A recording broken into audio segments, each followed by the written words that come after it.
Hi-ho, everybody.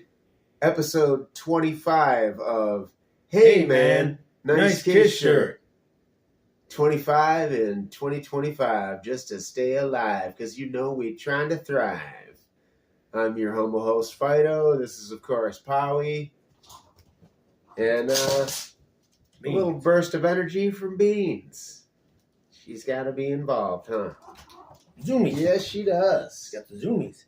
Got the Zoomies to kick off the episode. Should be an exciting little burst. Thrill ride. Yes, a thrill. This is, I almost think that Abner Devereaux should be here. She better not be ripping on my sleeping bag now. All right. Well, I can roll all night. we're just gonna try to soldier on through, pretend this isn't happening with my cat. All right then. This is what we do. It's All For You Demon brings us this wonderful tome. Marissa Tome. Tome. Rock and roll all night and journal every day. It's a year-long guide. Celebrating the fun of being a Kiss fan. That's right. Thank you, Rick. Also, thanks to Rick for this here button. I was about to tell the story. Brian asked me what I was sporting. We usually kick things off with a description of our shirts. Have you unearthed this one? I did. I unearthed this. This was a gift from someone, and it's a farewell tour. And on the back, you'll pull it up, right? Yeah. Legends Never Die. I'll throw up a graphic of the That's Legends Never Die variation. I wanted the one that had the quote from George Bernard Shaw, that they had. What's that? You can fool all of the people most of the time. Something like that. I can't remember. Pull that up too. If you can't dazzle them with brilliance, baffle them with bullshit. Something like that. Yeah. It was the quote. I forget what quote. There's so many quotes. So many quotes. But no, so yeah, he's rocking a farewell tour. I'm rocking just your basic Creatures of the Night.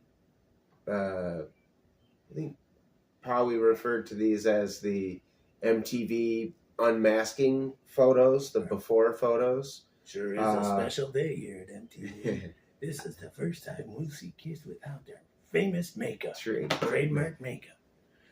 This will be the first time that anyone ever seen them before, even though two of the members don't really matter. Well, that's not verbatim, but you get the idea. But I'm also rocking my Madison Square Garden, the Witches, It's All For You Demon Witches button. As I was beginning to tell you. Explain to me. Rick went to New York City for the same shows I did, and thousands of other Kiss fans on that fateful weekend. Yeah. And printed up a bunch of these buttons with the dates and scattered them around the city in random places because they did as great a walking tour as they could. I think you've seen some of the images of I think I have. The landmarks they hit, and Rick left buttons around. And nice. For those of us in the Wax Pack, oh, by the way, one of the newsletters is over there. I think that the Wax Pack. That might be the penultimate issue of the Wax Pack. It's at the end of the road. But this button was part of that fun. I was not privy to fun. You're having it now, buddy. You're in it. You're in it to win it.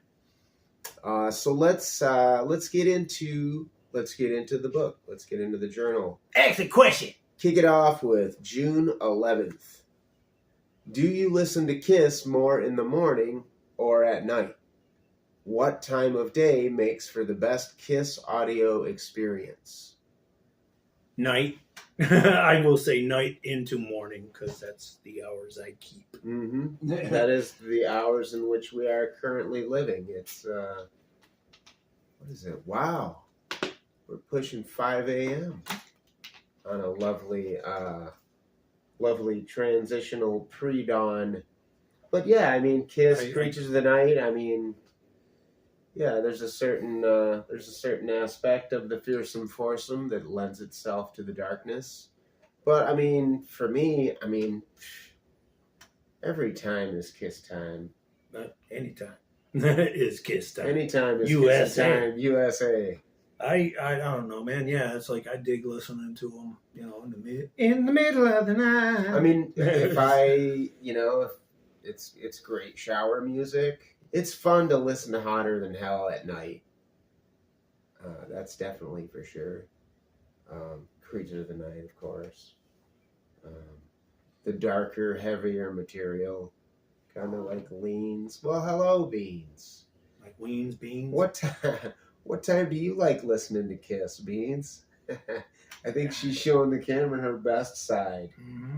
Aren't you? You're on Cat's ass camera. Come here, little girl. Come on now. She's just going to do what she's going to do. I'm ready for my close-up, Mr. Kennington. She's going to wreck the shot no matter what the rest of us want to do. This is Bean's world, and we're just living in it. Absolutely. All right, so let's move on to June 12th. What is the greatest Kiss home video release? What about this release resonates with you?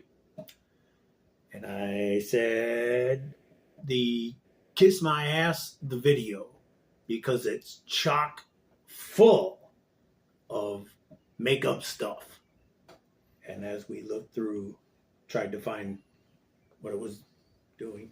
the vintage. The vintage, it has chock full of vintage stuff from 76, 75, 79, just tons of good stuff. Mm-hmm. And I had the Kiss My Ass, the video. It seemed, like I said, it resonates with me. And a lot of it for you came out, a lot of that stuff was fresh to your eyeballs, in other words. Yes. We did see, what was the one that you were playing with Mark Blakefield from Fridays? The first one. Kiss Exposed. Kiss Exposed. And that's where I saw first the 76 Gene Blood, 100,000 Years, and just blew my mind. Yeah. Blew my mind. And Tim, who was a guest on the show, had the 8x10 of them with their glam pre-Kiss. Shirley MacLaine doppelganger ace pose. Yeah, with the fedora. Mm-hmm. Yeah, that. I mean, I'd never seen that before, so mine was blown from that. Yeah, that goes, when did that must have been 86 when that came out, and that's my answer. And that it, unlike Kiss My Ass, it doesn't have a ton of 70s footage, but when Exposed came out, again, talking about the mind-blowing effect of seeing Gene spitting blood. I mean, I had seen Kiss at that point, but like with the nosebleed seats we had at the Silver, it's like the spectacle of it. It really hits with that video, and that was before I didn't start going to Kiss conventions until like 89, 90 and seeing stuff. I mean, you didn't have to go to conventions, but it did cost you a chunk. Like, because me and Tim would go to record shows, and that's before I knew Mark. I knew his product. Uh-huh. And at those shows, vendors would set up monitor. They'd set up TVs and that stuff. So some of that stuff I had seen. Because you go to a record show and you see. You see Kiss in 76, or you see the Summit footage and you're just like glued to it. You know, all of a sudden, all the records that you came to check out and buy are like, they're taking quite the back seat. We got the bootleg CD of Houston, 77. I think that she's gonna get out of here, Jesus. Okay, all right. So let's. Sorry, as you were saying, they had the audio CD of Houston, and you could hear it. Peter yelling at the guy, "That fucking spotlight, my face! Fuck you, Eddie! I ain't gonna relax. Fuck you." Yeah. So that was like, but yeah. But yeah, we're just sort of extrapolating on all the things that make I mean, I think there's something to be enjoyed, obviously, from all of Kiss's long form videos. As a matter of fact, Johnny Scotch, who was in the last, the same episode with Tim, is, I mean, if you, it's a total blink and you miss it moment. But he's in the Second Coming video when they scan the front row at Tiger Stadium. Is she down there messing with the... Anyway, she's full of beans. In case you're wondering, I did not name my cat after a legume. I named her after a state of being because she is full of beans. She's messing with the carpet. Yeah, it's moving. It's moving. It's going to mess up the camera. Give me just half a second to whoop her little butt. All right. No, she seems to be chilled right now. Anyway. Right now. If the camera comes crashing down. It's moving. You're going to know who's... She's moving the carpet. I know. She's got something. She knocked something of mine underneath that. All right. Let's soldier on through to Rock Soldier. June 13th. We're going to rock soldier. Rock soldiers come. Their cats disturb the peace. Moving on to June 13th. In your opinion, were the Kiss Mego dolls a good move or a shift in the wrong direction? Which is your favorite doll of the four and why? Okay. I'll let you take this one while I attempt to run feline damage control.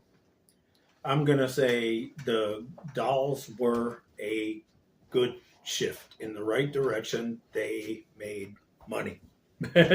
If they made money, then it was right for them. I was at the age where I would have wanted an action figure, and but my oldest brother probably wouldn't have any of that, and I can see the older crowd veering away. Destroyer would come out and it looked like a comic book on the front cover of the album, and a lot of older kids, 15, 16, 17-year-old kids, were like kid stuff. Greasy kid stuff. But for me, in 1977, the dolls were 77, 78. I was 10. Yeah, we were those greasy kids, right? We loved it. Flat me.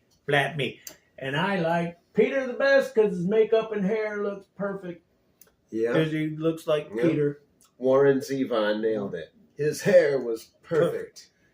Lawyers, guns, and money. And I agree. I think Peter's full of lawyers, guns, and money. Peter's toy guns. Toy guns, Peter.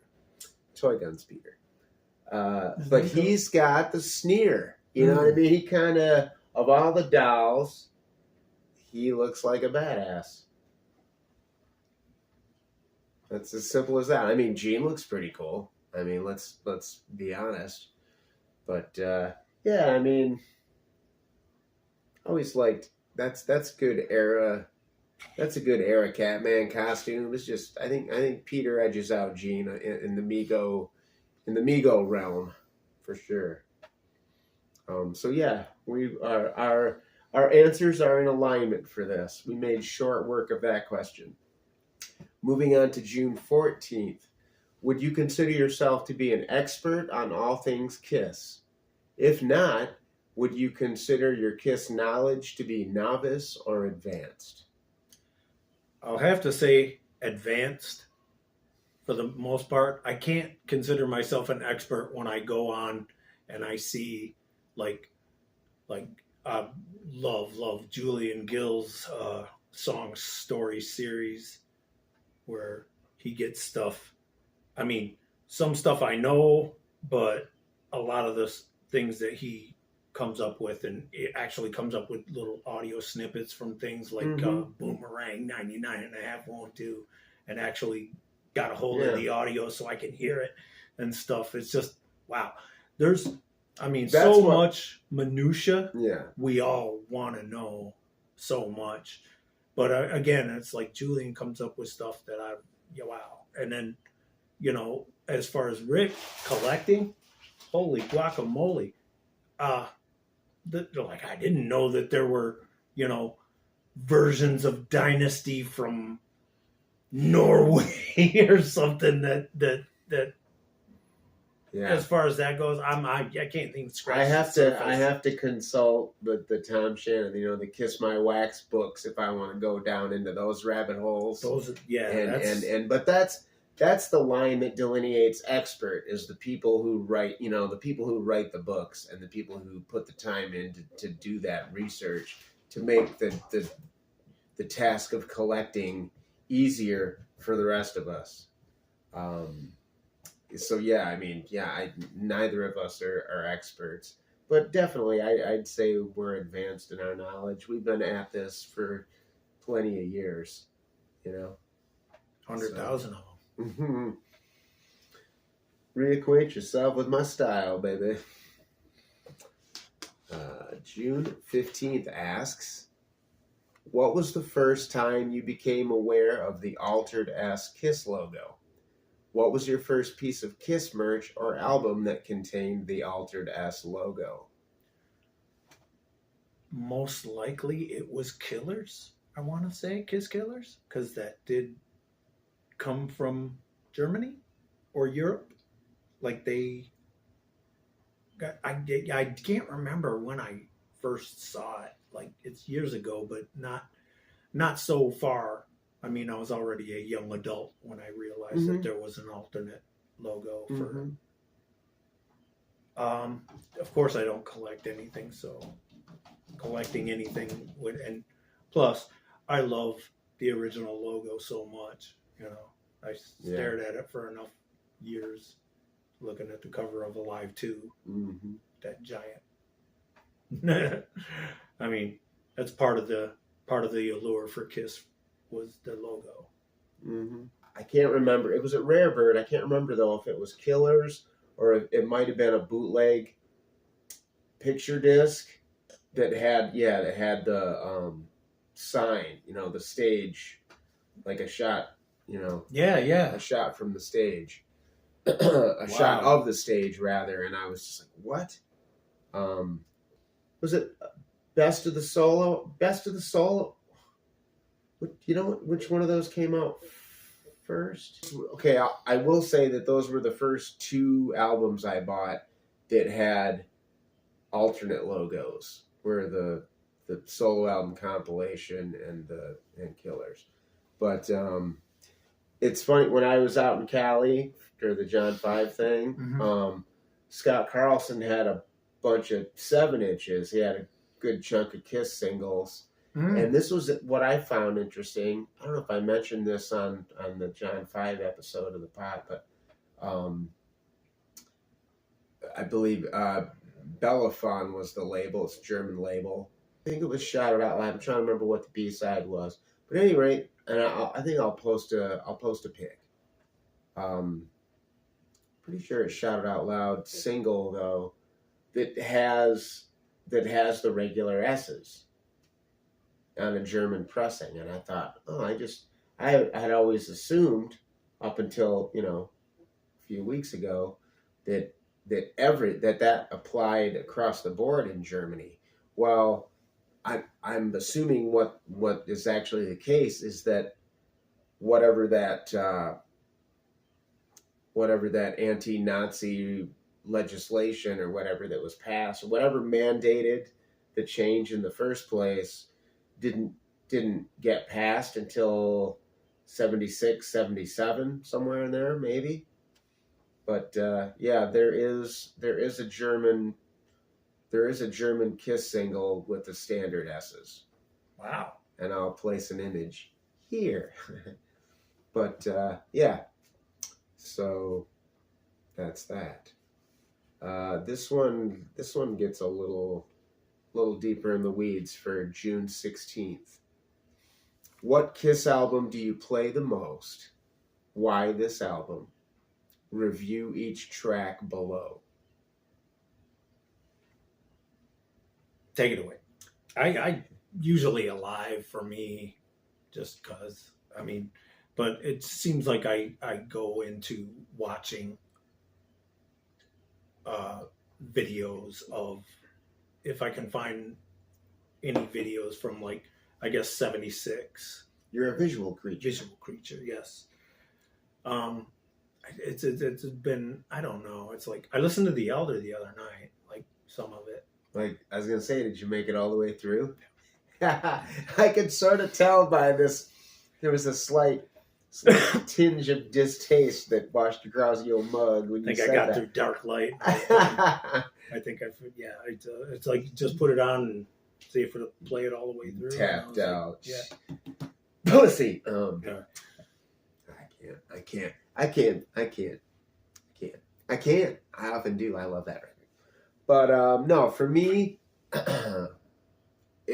although I've listened, I've spent more hours of my life listening to Alive, because it was my first Kiss album. I would say, like, as far as I go to this day, the one that I pull off the rack and spin more than any other. And this would also count because it is the record that I use to turn people on to Kiss. And it's Rock and Roll Over. It's just a damn good studio record, and the guitars sound the way they're supposed to sound. That's right. The drums sound the way it's like, you want a Les Paul through a Marshall, and you want that thing loud. Man, oh man, a Shevitz. But yeah, Rock and Roll Over for I mean, that's, I would say, if somebody was keeping a tally on me, that's that one gets a lot of spins. You know, when the weather's just great and you want to, like, sometimes you want to just go for a drive just to go fast and feel a breeze and blast your stereo. Careful, kids, you might get a speeding ticket. I Want You. Oh, yeah, did I complete the question? You Review did. each track below is the final part of that question. So, I mean, you know, what, you want one sentence review? You know, this one kicks ass. Oh, the guitars are ripping this one. I Want You, I've talked about it before. You know, spring of, I don't know, maybe it was summer, 77, whenever I met Ivan Moses, and he played me this album for the first time and dropped the needle on I Want You, and you get lulled into this thing with the intro, and then it breaks in and the riff, and that is some of the most powerful shit that it ever was to exist. So yeah, I Want You is that. Take Me, it just keeps the momentum, it builds. My first 45, Take Me, was on the flip. It was Dr. Love and Take Me. So yeah, that just kicks major butt. Mm-hmm. It really does. And then, you know, that one sort of gets bolstered in your mind through, I think, I don't know, it was Summit.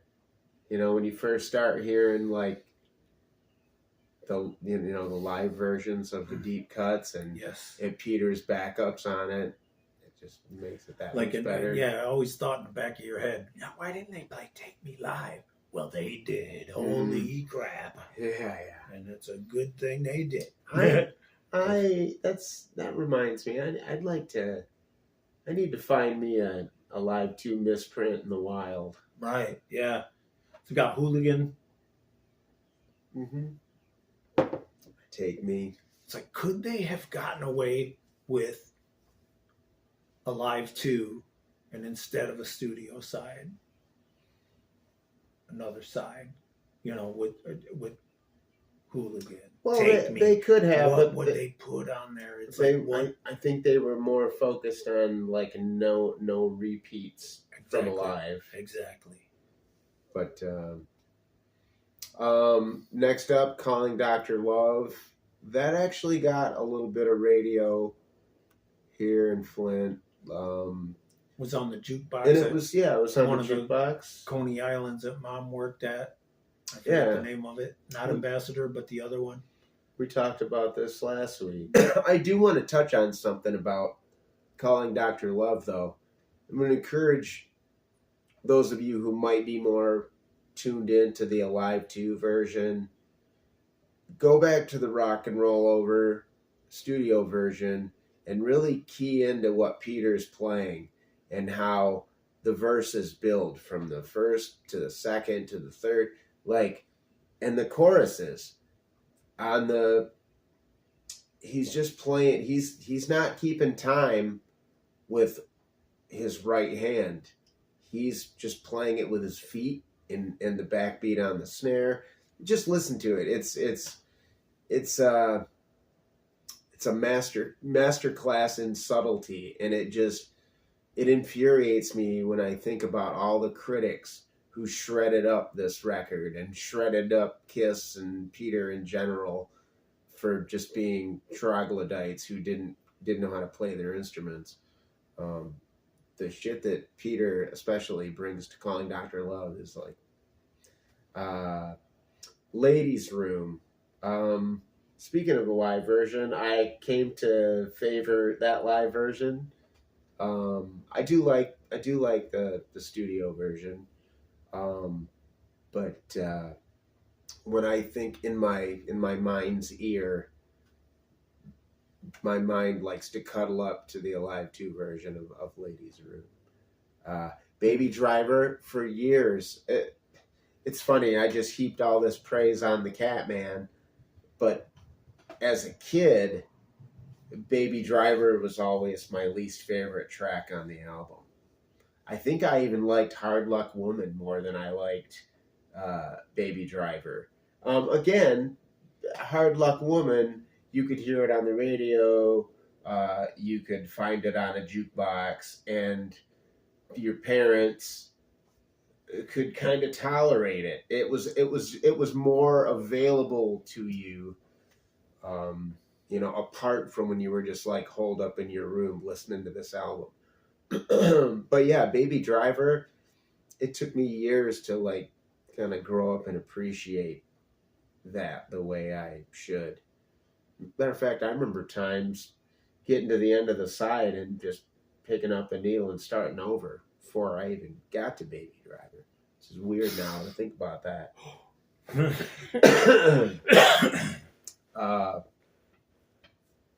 Side 2, Love 'Em and Leave 'Em. The string wipes in the verse when you hear, while Paul's changing chords and you can hear his fingers on the strings. It's such the vocal, the way the harmonies, the compression of those harmonies.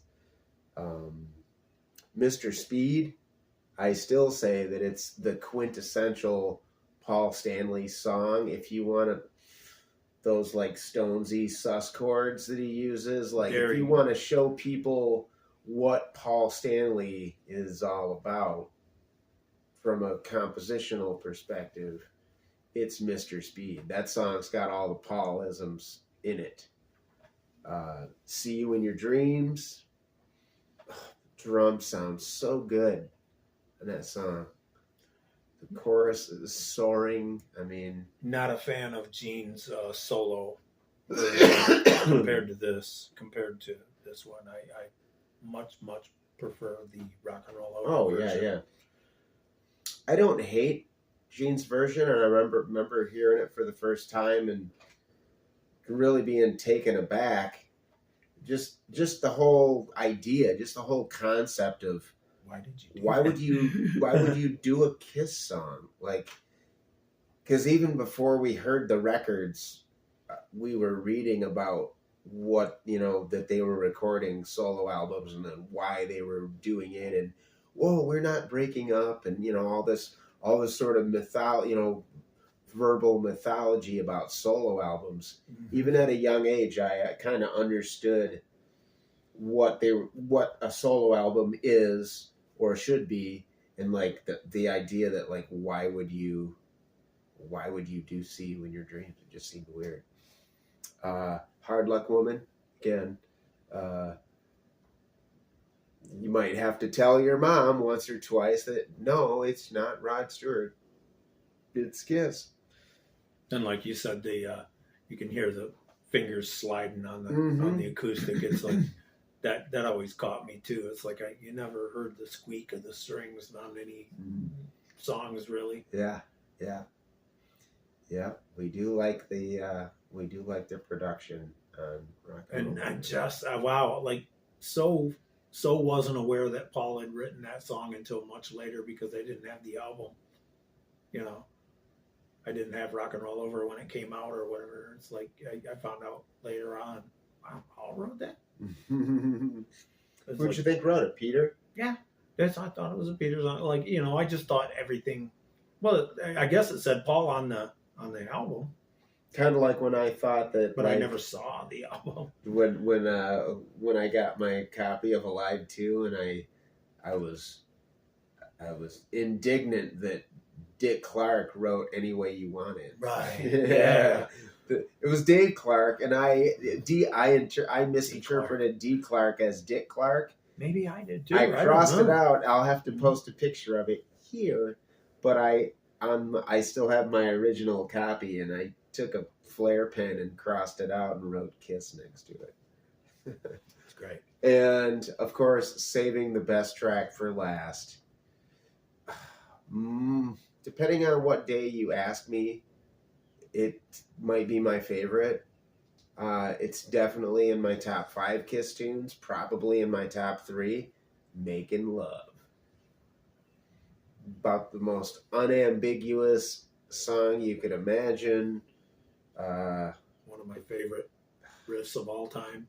Just such a rock and roll.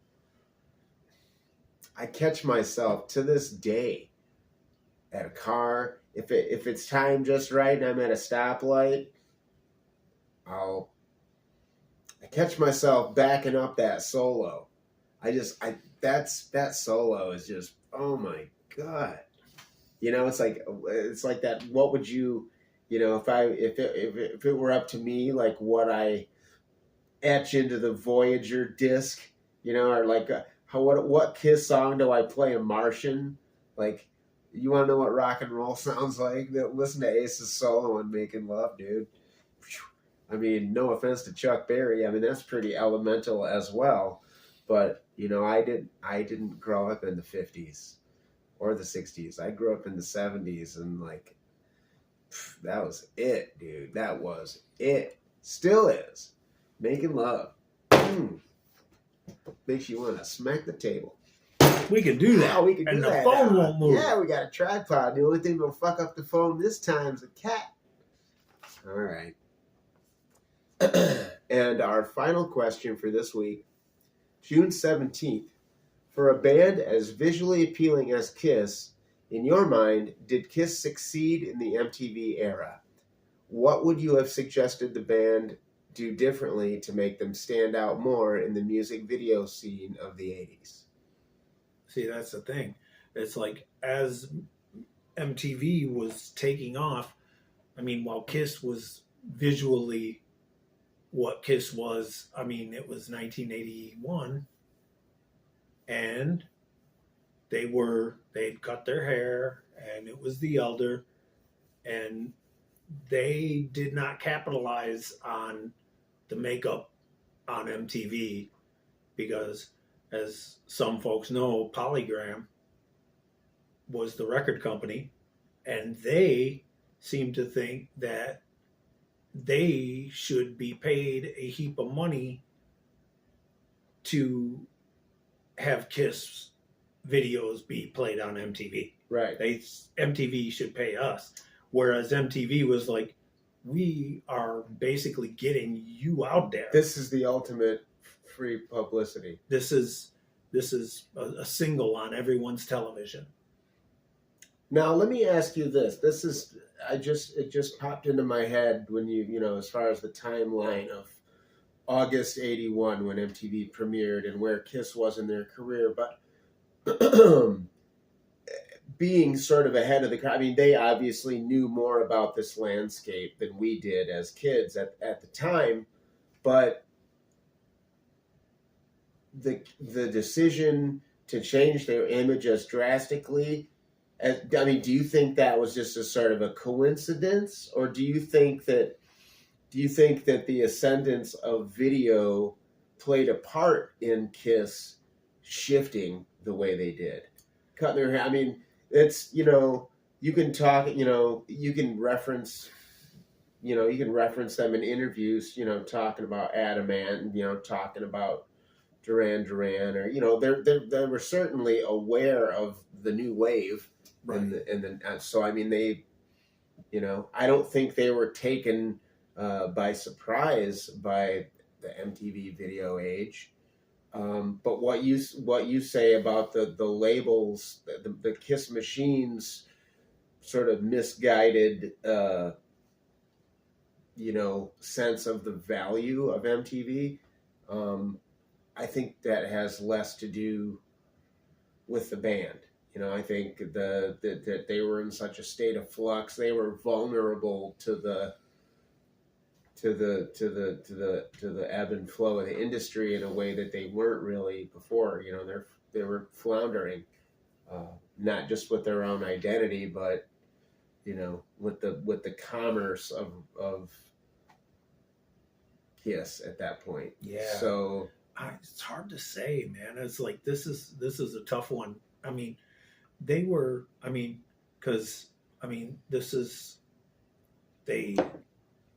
lost Peter, lost Bill, lost Neil. Mm-hmm. Like you said, it's like so much was happening, and most of it wasn't good. Nope.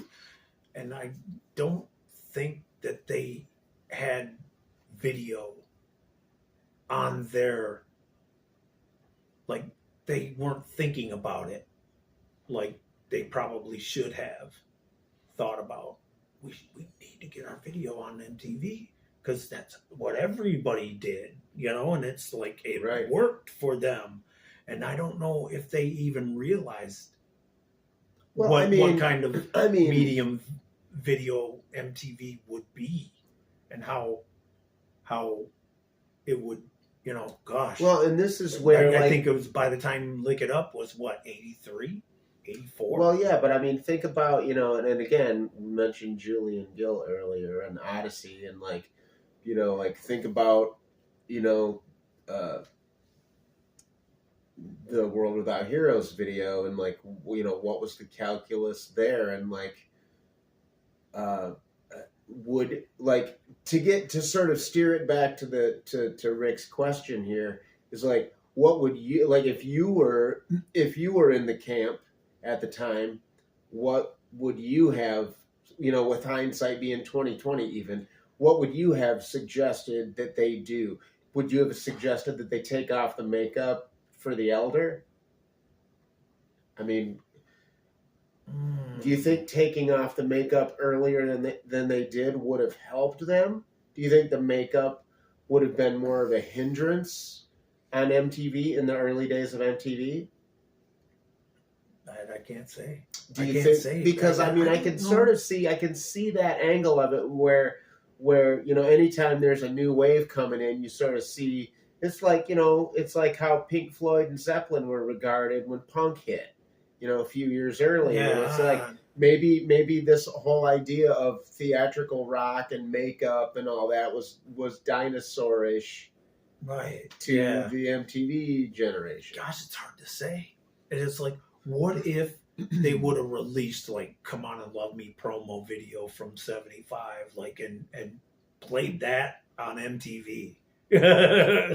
Like, can you imagine seeing that on MTV? I mean, that's what's interesting about Kiss, though. Because again, for a band as visually appealing as Kiss, just like the question says, and they did have an awareness in '75 to shoot that promo. Exactly. I mean, Queen had Bohemian Rhapsody. Like, it wasn't a completely unheard of thing. So I mean, if they were, and of course, and same with with the promo they did for Destroyer. It's like, why wasn't?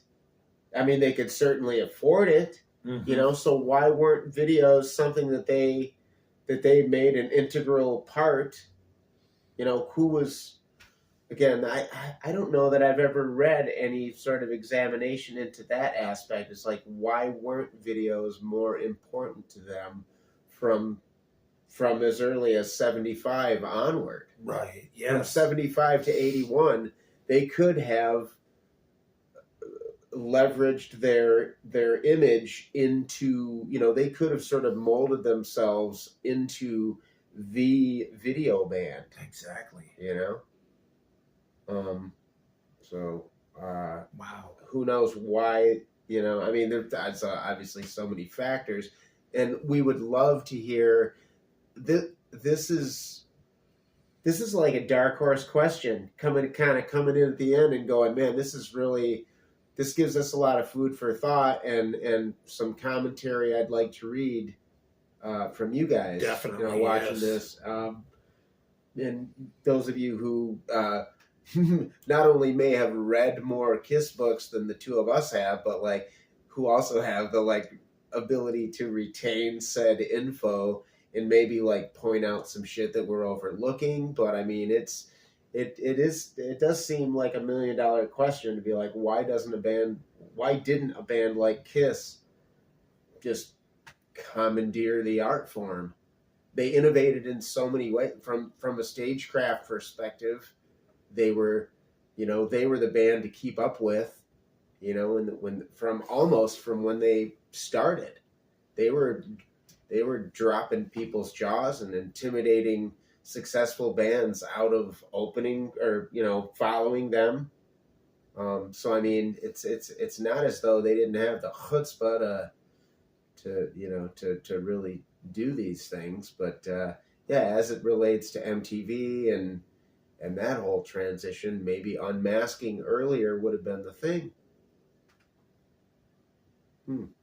Hard to say, but I suppose that's a question that may never be answered, and it certainly won't be answered in the space of this exciting 25th episode of Hey Man, Nice Kiss Shirt. Nevertheless, we're glad that you were here with us for this. Please leave some comments. Thanks, Rick. Thank you, Rick. It's all for you, Demon. It really is. And that was a good, very nice curve at the end of the plate. Take a swing. Yep. This good talk. That last one, good talk. Good talk. Speaking of Rick, I also want to give a shout out to Powie. We lost Powie recently, and it's tough. It's a part of life, but our condolences, our love, and sincere condolences. She's a huge part of why he does what he does and why he did this book, and by extension, what we do with this.